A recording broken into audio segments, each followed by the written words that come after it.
Good morning, everyone. My topic this morning is the gold standard versus versus fiat money.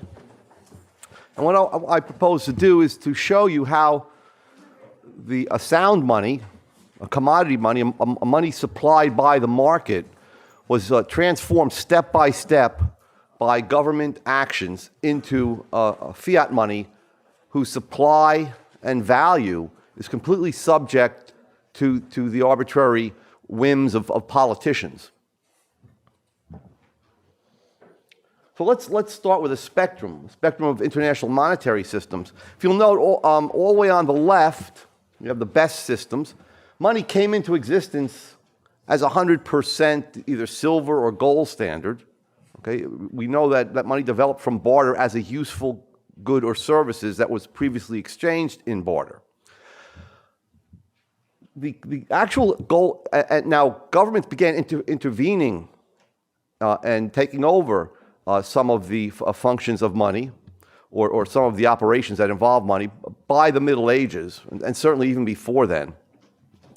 And so that by the 19th century, though we had a sound money, and though you could still say that it was a market-supplied money, there was a number of different government interventions into the system. But this is the standard that I propose to talk about, the classical gold standard. And step by step, this standard was transformed, as I mentioned, into a standard which we have today, which is right here, false gold standards. Okay, they were part of the expression of government power, but by 1971, even the false gold standards were gone. We'll go through that. And we had now we have either freely floating exchange rates, which is not really the case. What we have is really dirty floating, where there are different national fiat currencies that are produced by different central banks, and they fluctuate in value against one another, although the government intervenes to hamper the changes in value against one another. That is, some countries, for example, China wants to keep their currency artificially cheap. Other countries may want to hold the value of their currency high. So it's called dirty floating or managed floating. So we'll talk about the various stages of the transformation. Okay, so what was the classical gold standard? What were its main characteristics? As I said, government was involved. There were central banks during the era of the classical gold standard, though the U.S. did not have one. So it's basically, first of all, the monetary unit is defined as a weight of gold. Okay. So therefore, gold and nothing else is money. The banknotes and deposits that are issued are converted or redeemed at face value. So if you have a $20 bill during the classical gold standard in the 19th century, you could go to any branch of the Treasury or you could go to a bank, and in exchange you would get about an ounce of gold. Okay, so as we'll see in a moment, the value of an ounce of gold was defined as about 1/20th of an ounce. Okay, or rather, the dollar was defined as 1/20th of an ounce. Gold coin is in circulation along with banknotes and deposits. Okay. And finally, a central bank may or may not exist. It did exist in most industrialized countries or industrializing countries during the 19th century, but it did not exist in the U.S. The money unit, under the gold standard, the currency name is simply the name for a particular weight of gold. So in the U.S., for 100 years, from 1834 to 1933, gold, or the dollar, was legally defined as approximately 1/20th of an ounce of gold, or 23.22 grains of gold. And in Great Britain, for over 100 years, the pound was legally defined as equal to about 1/4 of an ounce of gold, okay, which is about 113 grains of gold. French franc was defined as about 1/100th of an ounce of gold, and so on. Okay. So the money unit, again, is a certain weight of gold. All countries are on the gold standard. Pounds, dollars, francs are just different names for different weights of gold. Okay. They are all gold money. So here are $20 and $5 gold coins from 1921 and 1906, respectively. They don't look much different from the British sovereigns that existed, again, in 1894 and 1931. You could go with for example, American gold coins. You could go to Britain and you could purchase things in Britain if you were a tourist. To the extent that they had confidence in the stamp on the U.S. gold coin, they would accept them by weight.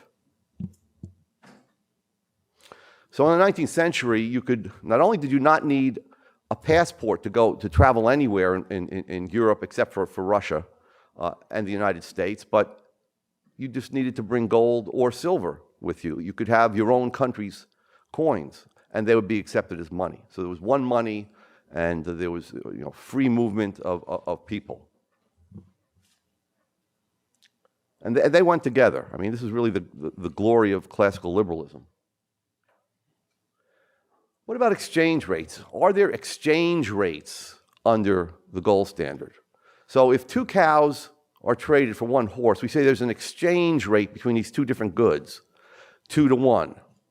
That's the exchange rate. Or one half of a horse for a cow. That's the exchange rate. That's simply the reciprocal. But is that true under the gold standard? For example, it's been said that for that 100 years, since there was about 5 times the amount of gold in a British pound as there was an American dollar, that there was a fixed exchange rate. It was approximately $4.86 plus or minus 1%. Okay. But this is not an exchange rate in the economic sense of the word. Okay. Because an exchange rate always refers to a ratio between two different goods. But the pound and the dollar are part of the same good.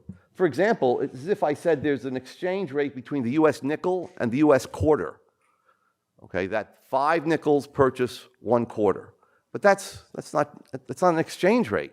It's simply a law of arithmetic, because a nickel is defined as 1/20th of a dollar, a quarter is defined as 1/4 of a dollar. So there was 5 times the amount of a dollar represented by a quarter as there is by a nickel. Okay? So that's very important. It's not a system of fixed exchange rates. No one's doing the fixing. There's just simply one money. And I emphasize that here. Okay? Now let's talk a little bit about paper currency under the gold standard. Okay. The bank deposits and the currency notes that were issued under the gold standard by private banks or by the central bank were not in and of themselves money proper. Okay. They were simply money substitutes.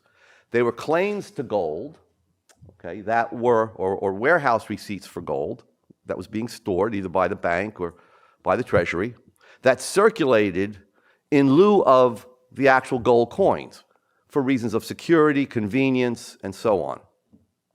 So when you accepted, let's say, a currency note, what you were accepting was title or claim to a gold coin stored at some specific place. So you were trading titles to things, okay?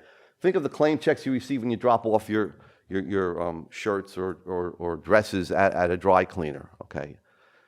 The claim itself only has value to the extent that it refers to an underlying good or service. Same thing is true with coat check and so on. Or if let's say you grew up like me among people in New Jersey who like to race cars and drag race informally on public roads late at night, they would race for pink slips.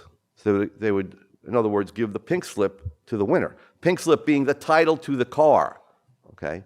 But obviously that was not the value. That's not what they expected. They expected the car, okay, to which that pink slip, okay, was a claim. Okay, so just to give you some examples here, note now, until the 1920s, private banks could not only issue deposits, checking deposit money, they could also issue currency notes.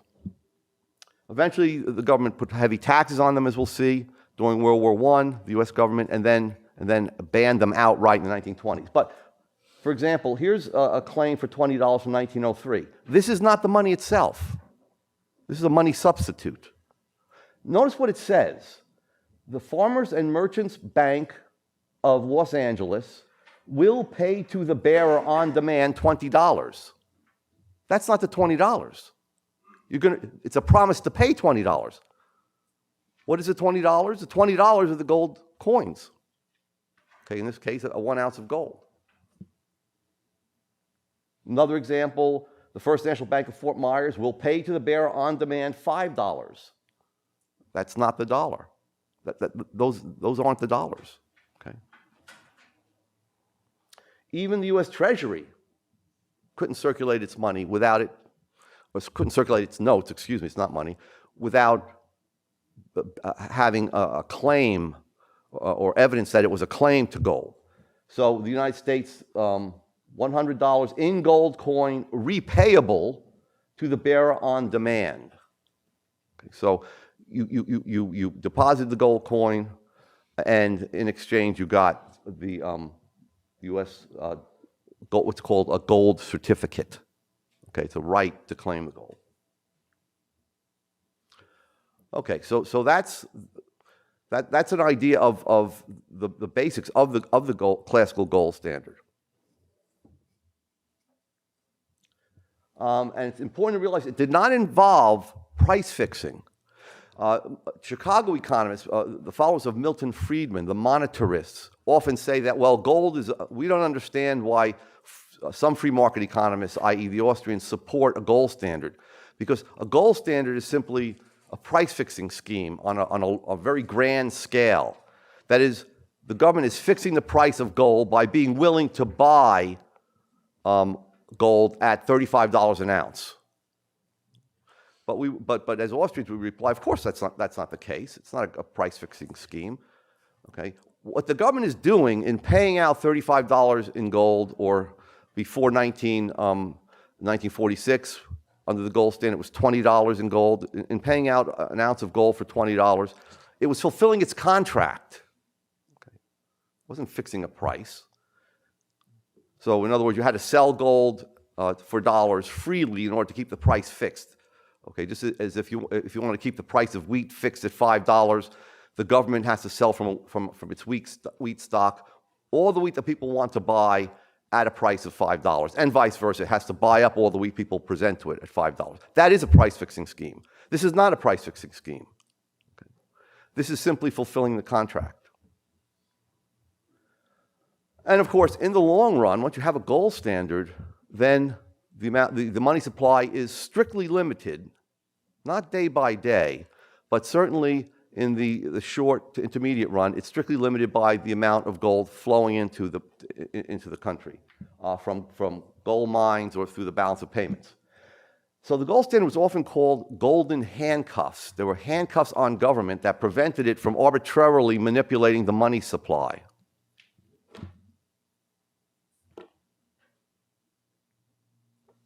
Now, as a result, because the supply of money in the 19th century grew very, very slowly compared to how the supply of goods were growing, or was growing, you had a situation where prices tended to fall under the gold standard, especially after the Civil War when the U.S. was industrializing. So prices tended to fall over time because new technology was coming in, people were saving more, and we had, as a result, more funds for investment, which then took advantage of these new technological projects, and that resulted in an increase in productivity of labor. So real goods and services were increasing much more quickly than was the money supply. And as a result, we have what I call a growth deflation. Okay. So probably, if you've taken principles of economics or intermediate macroeconomics, you've been told that in order to have growth, you have to have inflation. That inflation and growth go together. As the price level rises, growth will increase. Or if you have growth, to support that growth, you have to have an increase in the money supply that at least keeps prices stable, if not raises them. But of course, if you look on any market, if you look on markets today, you'll see that in those industries which are growing the fastest, prices are falling. So LASIK eye surgery, for example, where you get new technological innovations coming in. It used to be $3,000 per eye in the late 1990s, and now it's $300 per eye. If you look at cosmetic surgery, okay, that is surgery that is elective surgery that is not covered by insurance or by government Medicare, prices are going down because there's new technology and lowering of costs, and prices are following. So in those industries, HD TVs and tablet computers and so on, they have their prices falling because those are industries in which the supplies of goods and services are increasing more rapidly than the increase in the money supply. That's the natural tendency of a free market capitalist economy. It's for prices to continually fall. Okay? That's exactly what happened between 1880 and 1896 when there were new gold discoveries and more gold came into the market. But prices fell by about 2 or 3% in the United States during that period. And that was the most rapid period of growth in the United States. The 1880s was the highest rate of decadal growth. That is the decade in which the economy grew the most in American history. Okay. And that was during a period of falling prices.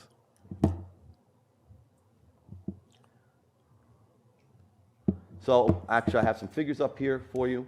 From 1880 to 1896, you had a fall in prices of about 30%. Prices were 30% lower 16 years later. And that meant that prices were falling by about 1.75% per year. But at the same time, GDP, real GDP, went up by 85% or 5% per year. Extremely rapid growth by today's standards. Even when the U.S. economy was doing well in the 1950s and 60s and into the early 70s, we were growing at no more than 3% per year. But to have sustained growth of 5% per year is amazing. And there you see a picture of what happened during the 19th century. So from 1812 to 1815, we had a war with the War of 1812 with the British. Murray Rothbard once said that America and Great Britain were on the wrong sides of every war they fought, except for the American Revolution and the War of 1812. He said, well, the American Revolution, the Americans were on the right side, and in the War of 1812, the British were on the right side. But in any case, we also had the first bank of the U.S., which was printing money. So you see that big blip in the price level there before 1820, okay, that resulted eventually in the Panic of 1819. Okay, that was a result of paper money. Once the bank was not rechartered, once Jefferson won his war against the bank, prices fell again as we went back to a gold standard. And then, once again, you'll see that big blip there in the 19th century. Well, that's obviously the paper money, the greenbacks that were printed to pay for the Civil War. Okay? But once those greenbacks were retired, okay, and we went back to the classical gold standard, we had a fall in the price level, continual fall. Okay? Prices rose very slowly from 1896 to 1914 in the U.S. People called it a great inflation. The reason why was because there was new gold sources found in the Yukon and found in South Africa, and so the gold was coming into the U.S. But what they call the great inflation was a 13% inflation. That is, prices rose by 13% between 1896 and 1914. That's less than 1% per year. In today's terminology, that's deflation. We can't have any prices falling, rising by less than 2% per year. Otherwise, we're going to get a deflation, okay? And all its so-called horrible, effects and consequences. So let me just talk about the boom and bust. There were booms and busts during the classical gold standard because there was fractional reserve banking. But fractional reserve banks could only really temporarily increase the money supply, okay? Because they would begin to lose gold as prices rose. People began to purchase more imported goods, which were cheaper, and were discouraged from purchasing domestic goods, so gold flowed out of the country, Okay? But for a period, as the fractional reserve banks were increasing the money supply, you did get lower interest rates, you got inflation of prices, and you got many bad loans and investments and bad production processes. Okay? So you would have periods of false prosperity. So we had the Panic of 1819, though that was a paper money panic, but we had 1857, in 1873, and then in the 1890s, 1907. But that wasn't due to the classical gold standard per se, but to the fact that there was fractional reserve banking, so money became a loose joint. To some extent, the money supply could be increased by fractional reserve banks by lowering the ratio of reserves that they were holding. But it would inevitably end in a recession or bust, and you had many businesses and banks going out of business, which was a good thing for the banks because then they would wait a while before they began inflating the money supply again. Okay? They would have learned their lesson. But because in the 19th century the government didn't interfere in labor markets, prices would fall very rapidly. Businesses would know that they were not going to get bailed out. So wages would fall, prices would fall, and they would reestablish themselves at a level that was adjusted to the money supply. And you'd get the profit margins opening up again, and eventually we would get production restarted, and we'd get more hiring, and we'd come out of the recession very quickly. The last good recession or depression we had was in 1920-21, when there was an immense fall, tremendous fall in prices. But it only lasted about 9 months. And then we returned to normalcy, as I guess it was President Coolidge said. But these business cycles were minor compared to what occurred after the central banks began to try to stabilize the price system and began to manipulate the money supply and interest rates. That really began after World War I. Or really at the beginning of World War I, all governments went off the gold standard. Within 2 weeks of the outbreak of World War I, all belligerents went off the gold standard because gold would have restrained their military spending.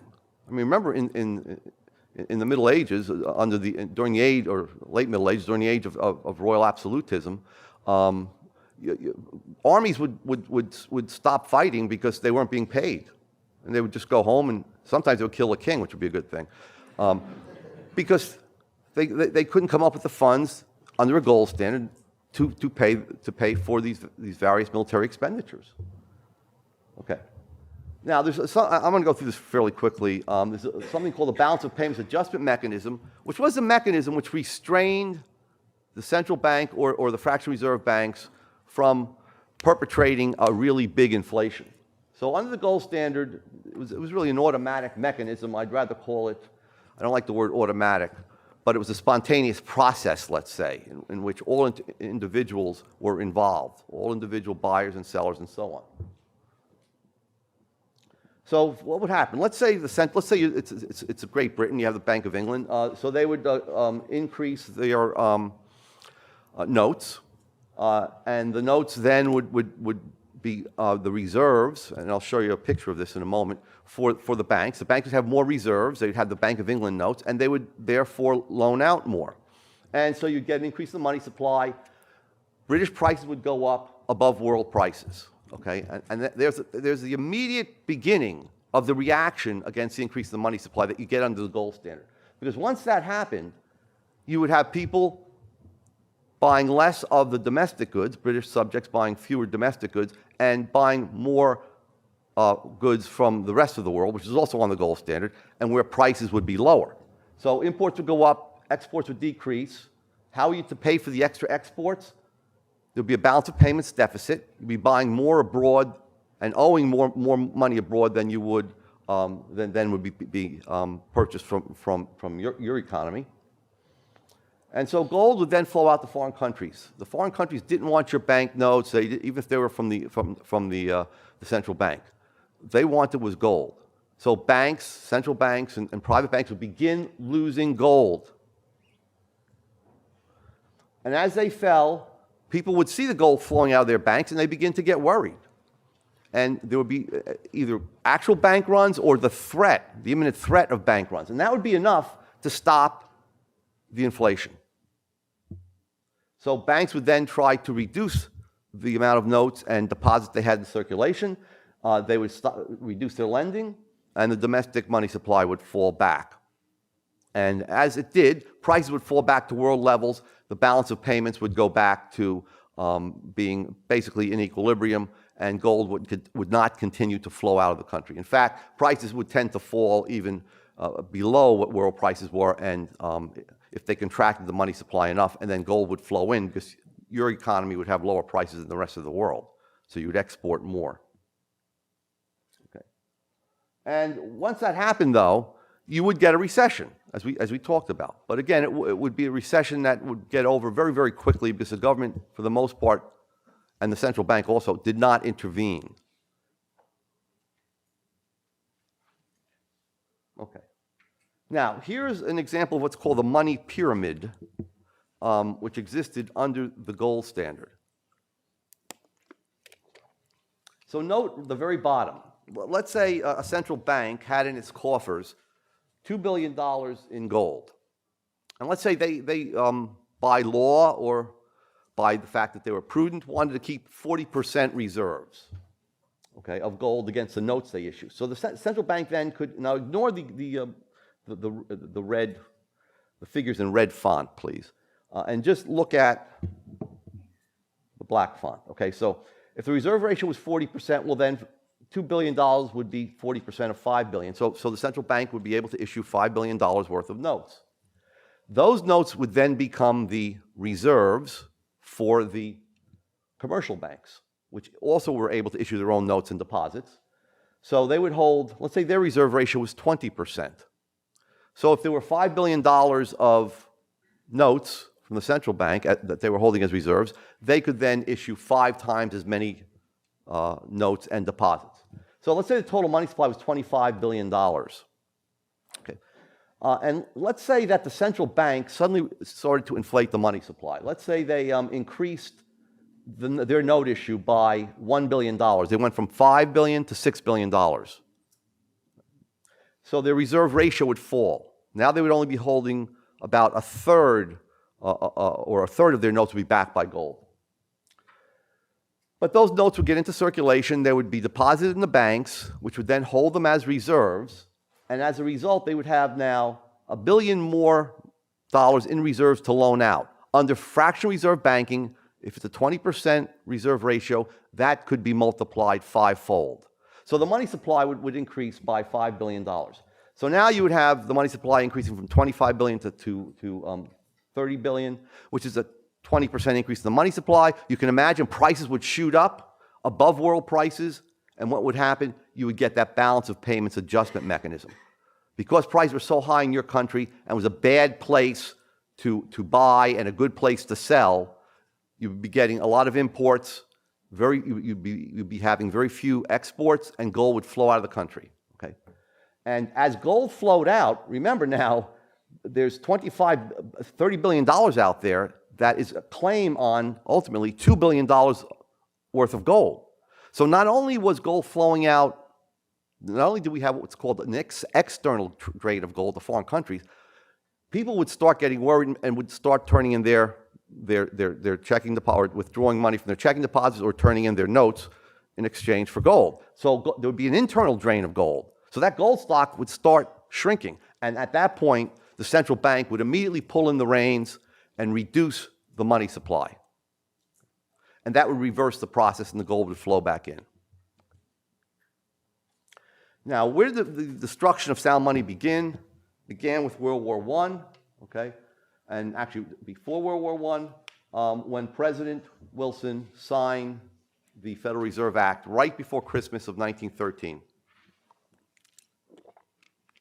establishing a bank, the Federal Reserve Bank, which was the central bank of the United States. It was supposed to be decentralized. There were 12 different districts, 12 different reserve banks. And, but it really was eventually controlled from Washington. Okay. Initially, it was, New York was the dominant bank. Okay. So What was the result? Well, to begin with, the classical gold standard existed from about 1834 to 1933 in the U.S., sort of. Okay, it really didn't exist after World War I, but there were still some remnants of it that did constrain government. But during World War I, now that you had the Fed, the gold reserves were centralized in the Fed. It became law. All banks had to hold gold, their gold reserves, in the central bank. And they then had to hold the Federal Reserve notes. And that got people accustomed to cashing in when they deposited a check or a note, they would get not the gold, but another note in return. So you turned in $10 note from your bank, or if you withdrew $10 from your checking account at your bank, they would give you Federal Reserve notes. Now, you could insist on gold. Okay. But that was considered there was a propaganda campaign against gold, that this is an old-fashioned way of doing things. No one carries gold around their pockets. It's inconvenient, unsafe, and so on. Right? So Americans became accustomed, with that centralization of gold reserves, to central bank money as dollars. Okay? People began to think of gold as backing dollars, and dollars being the Federal Reserve note, or the Treasury note. Okay. Heavy tax was placed on the private issue of banknotes, so they were trying to stamp out the private issue of banknotes, so that people would be more focused on the central banknote as the money. Okay. And the export of gold was prohibited for a while in 1917. You couldn't send gold abroad to pay your debts. In the 1920s, they as I said, they instituted an outright ban of banknotes. Okay, they were outlawed. So no, of private banknotes. No private bank could issue banknotes any longer. So now if you wanted to carry around banknotes, they would be the Federal Reserve notes. So people were totally accustomed to those notes as the dollar. They could still demand their gold, but the propaganda campaign against gold continued during that period. And then during World War I, the Fed cut reserve requirements in half, meaning banks did not have to hold around 20% against their deposits and notes. They could now hold around 10% or even less. And as a result, the money supply doubled from 1913 to 1919. Okay, it wasn't just as a result of that, but also there was money being lent to banks and so on.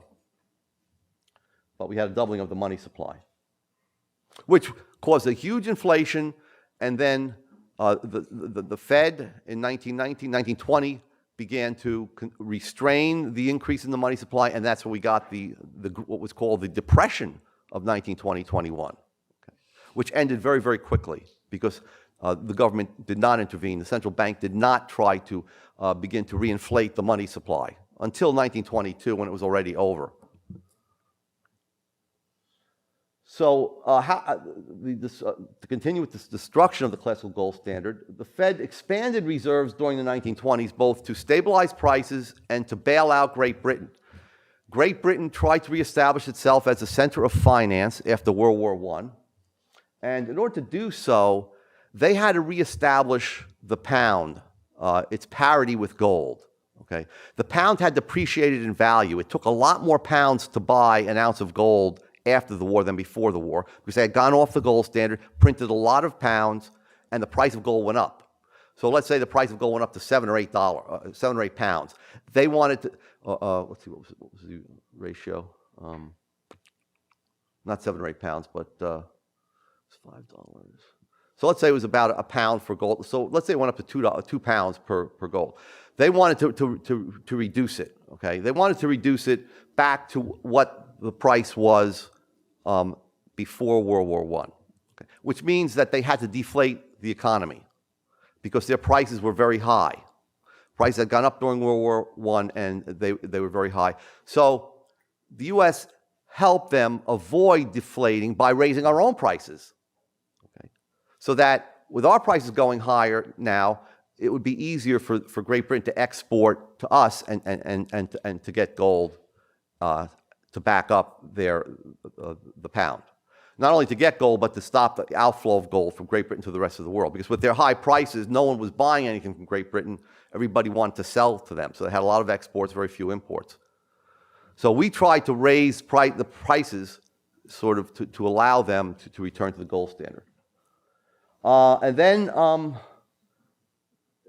we had the Great Depression. As a result of this big increase in the money supply, which Murray Rothbard estimated about 7% per year from 1922, from the end of 1921 through 1928.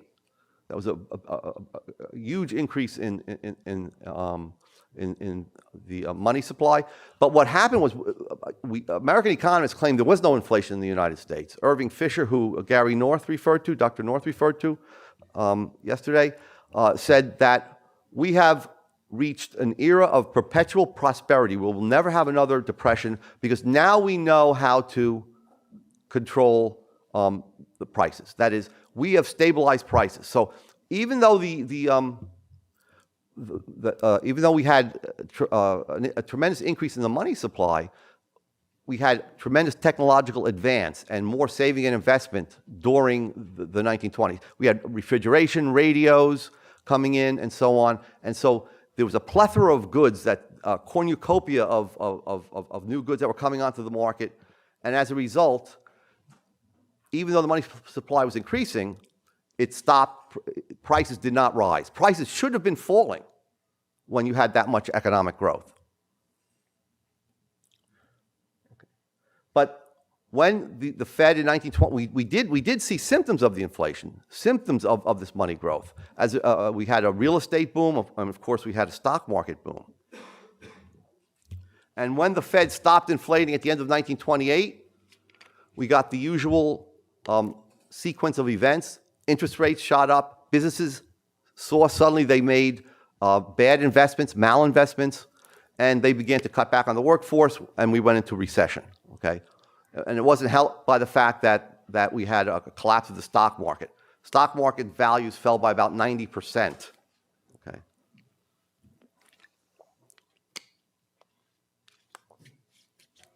So banks began to collapse in 1930 until 1933. We had a run on the banks. As some banks collapsed, even the ones that were more stable began to raise doubts. Okay, people lost confidence in the bank system as a whole, and so they rushed to withdraw their funds from their savings accounts and checking accounts. And since the banks were fractional reserve banks, they couldn't pay off. So these savings accounts and checking accounts, many of them disappeared into thin air. Okay, so the money supply shrank tremendously. So to prevent this, there was a bank holiday declared by President Roosevelt in March. The banks were closed for 4 or 5 days, and then when the banks were reopened, there was an attempt to encourage people to trust the banks again by instituting a federal deposit insurance.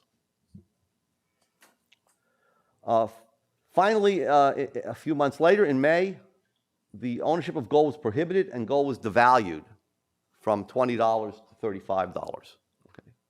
So it lost some of its value in terms of dollars.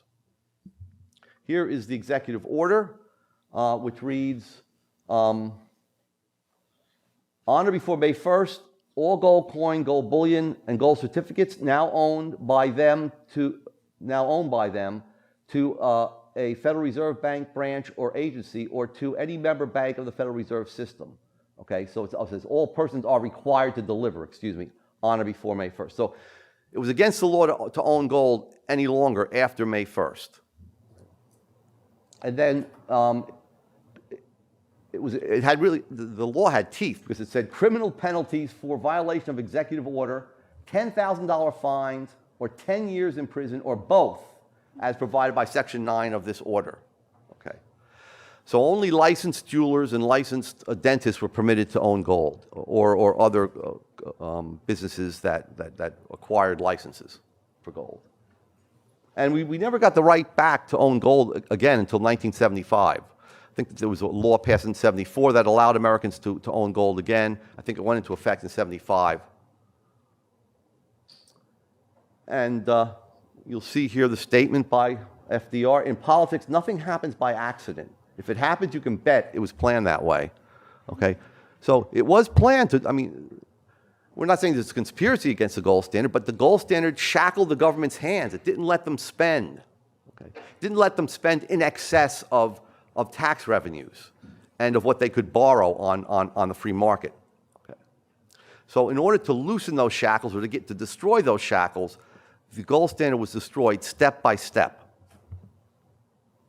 There was an attempt, I don't want to take too much time here because I don't have much time. There was an attempt to restore that after World War II, to restore a gold standard because there was chaos after the gold standard had collapsed in the 1930s.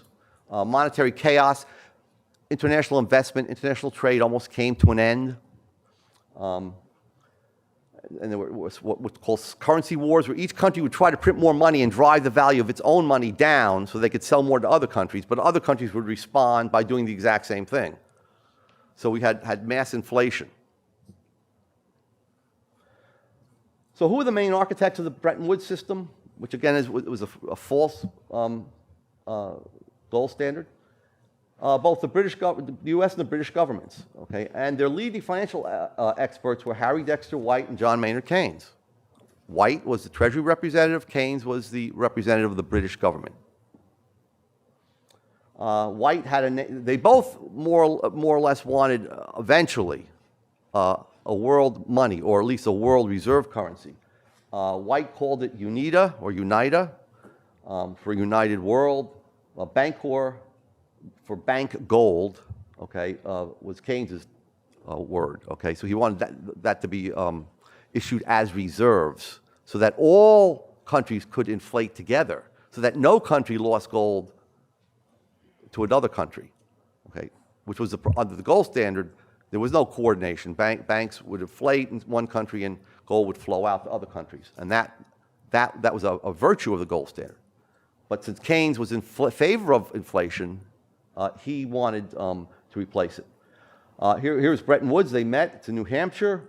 They met at this great grand hotel. Okay, and we had a conference up there. The Mises Institute had a conference up there a few years ago. It's been renovated. It's really beautiful. There's Keynes and Harry Dexter White.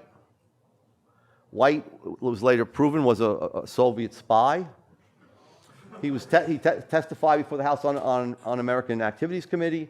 And almost all historians, left and right, now agree that he passed state secret information to the Soviet Union during World War II. In fact, when Russia opened the archives after the fall of the USSR, they found documents that proved that he was a Soviet spy. And according to Ben Stile, who wrote a book on the Bretton Woods system, White was not a member of the Communist Party, but he acted not simply because he believed that the Soviet Union was a vital U.S. ally, but because he also believed passionately in the success of the bold Soviet experiment with socialism. Well, Hitler's experiment was pretty bold, right? But if you were ever to say that, I mean, your reputation would be immediately blackened. Okay, but people could talk about the bold Soviet experiment in the 30s, 40s. Okay. What was the characteristics of this? Well, I don't want to go through too much, but basically it was based on the US dollar. Only the US dollar was convertible into gold at the price of $35 per ounce, but you and I, or our parents, or rather our grandparents and great-grandparents, could not convert their dollars into gold. That was only, the US would only convert dollars into gold for other countries, okay, other official institutions, governments and central banks. Okay, and I basically say that there. Okay. The other currencies were not backed by gold, but were backed by US dollars. And they were all pyramided on top of US gold stock. So now when the Fed created money, we didn't have to worry about our balance of payments deficit. Because we'd create more dollars, prices would go up, we'd buy things from the rest of the world, but they would accept our dollars. So we got real goods and services during the late 50s and 1960s in exchange for paper money that was depreciating. Now, initially, I don't want to do that. Everyone trusted the dollar to be as good as gold. Okay, By the way, the French economist Jacques Rueff called this the deficit without tears, meaning that the U.S. could just go on and have trade deficits with or balance of payments deficits with the rest of the world by just printing up this paper because the rest of the world was willing to accept and hold the dollars or dollar assets to back up their own money. So we created, what we exported to Europe was inflation. What they exported to us were real goods and services. Okay, let me just show you. So basically, Europeans paid for the Vietnam War. President Johnson said we can have guns and butter. We can have consumer goods and we can have military equipment and weapons and so on. So he instituted social welfare programs that were very expensive. We were fighting the Vietnam War that was very expensive. But taxes didn't go up a lot in the United States. Consumer living standards pretty much stayed the same, despite these very expensive programs, government programs. Okay? And that was because we had a massive balance of payments deficit with Europe. They were sending us real goods and services. We were sending us paper. Why did they accept our paper? Because initially they thought the US dollar was as good as gold. In 1950, we owned more than half the world's gold stock. Valued at $35 per ounce. We had $25 billion worth. Foreign liabilities were only 12. That is, foreign governments held about $12 billion. So there was more than 100% of backing. So they weren't worried. As we began to have these expensive programs, we began to accumulate all these dollars that we were spending, began to accumulate abroad. It went way up, so that by 1968, we had $10 billion worth of gold, and there were $60 billion of foreign liabilities, dollar liabilities, that we owed gold for. And we had to get rid of the gold cover, the requirement for the Fed to hold 25% gold behind their deposits. Banks deposited money with the Fed. Also, by 1968, they had to get rid of the 25% gold cover on the Fed notes. There used to be gold. It wasn't backing the notes. You couldn't actually get the gold out, but they were holding 25% of the value of notes in the form of gold. Okay. So everything began to collapse. Once foreign countries, especially Switzerland, Germany, France, saw that we had that the U.S. gold stock had run very low. What we were doing was we were selling gold because the price of gold kept going up over 35%, over $35 per ounce in free gold markets in Zurich and London. So the U.S. had to continue to give gold to foreign governments so that they could sell the gold on these markets to keep the price at $35 per ounce. Finally, in 71, Germany left the Bretton Woods system. They weren't willing to keep accepting these depreciating dollars and inflating on top of them. Switzerland redeemed $50 million in gold in July, and France sent an actual naval ship to New York Harbor to pick up $131 million worth of gold that was owed by the U.S. Of course, they didn't really want any sort of an accident where a U.S. Coast Guard cutter might bump, if they sent a commercial ship, might bump the ship and sink it or something like that. That's why they sent a warship. That's how trusted the U.S. was at that point. Okay, and this is the French ship. It's called the Louis Wounay. No, actually, okay, so they weren't fooling around. Okay, and Nixon closed the gold window. So right after France picked up its gold in early August, on August 15th, Nixon went on television, slammed the gold window shut, reneged on the solemn promise we made to the rest of the world, that is our obligation to pay gold out at the rate of $35 per ounce. And he says, I have directed Secretary Connally to suspend temporarily, the convertibility of the dollar into gold or other reserve assets, except in amounts and conditions determined to be in the interest of the monetary stability and in the best interests of the United States.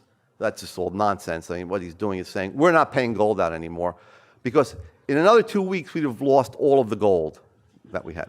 So let me stop there. That's just to show you, after 1971, I'll just show you that last diagram. Here's 71. Look what happened to the U.S. price level. Okay, it was going up. Bretton Woods was inflationary. It started to go up from 1950.